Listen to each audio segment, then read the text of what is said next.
Hi, I'm Dr. Firnhaber, and this is 10 Minutes of Truth. So today we're going to talk about the connection between mycotoxins, which would be mold, and anxiety and depression. Now, if you look at our culture, 10% of our population is on some sort of psychotropic drug like antidepressants, anti-anxiety medication, something along that line. Well, there's a lot of evidence is emerging that links depression, anxiety, and exposure to mold. Mold is actually thought to be associated with a lot of complex health issues.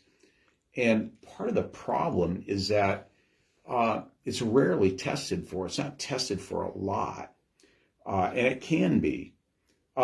Many mycotoxins are neurotoxins and literally affect the brain and destroy white matter and gray matter in the brain.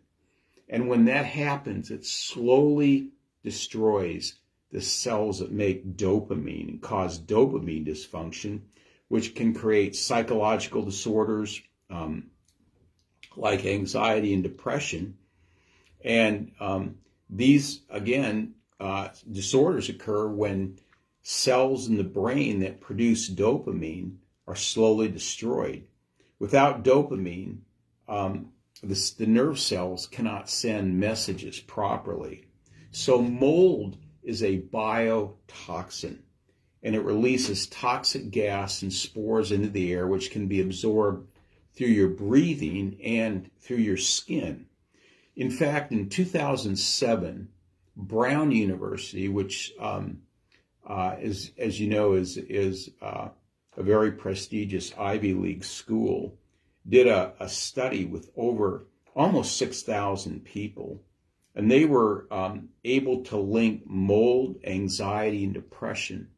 Now, probably a lot of you haven't heard that before, and why is that? Well, you know, if you look at the pharmaceutical industry, they sell billions and billions of dollars worth of these antidepressant medications. So they're certainly not going to put this on the air. You haven't heard of it because there's no money in it. Here's the thing. It's relatively simple to detoxify from mold. I have a protocol in my office that works pretty well.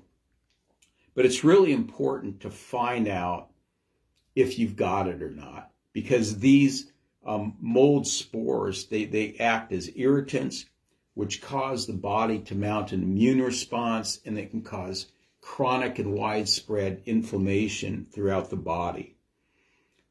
It can change cognitive function, it can change your personality, and it can lead to long-lasting cognitive impairment. So how would you know if you have mold? Well, there's some labs that do mold testing, and we use those labs here, and it's called the mycotoxin test, and it's a urine test. It's not, you don't get it through blood, you get it through urine. It takes about 3 weeks to do, and once you get the test back, you can find out if you've got a mold issue. Now, mold can occur in lots of places. You know, if your basement's ever been flooded, chances are you might have mold, but you can get it in cars, washing machines, lots of different places. And if you've worked in a moldy building for any length of time, generally there might be a good chance that you have mold exposure and that you have mycotoxic activity going on in your body. So, this is something, this information might be valuable to you simply because if you have chronic issues that have never been resolved and you've never been able to figure out why you have them, maybe doing a mold test may be a way to find an answer to that. And we do those tests here. And if you want to talk to me more about it, I'd be glad to talk to you about it.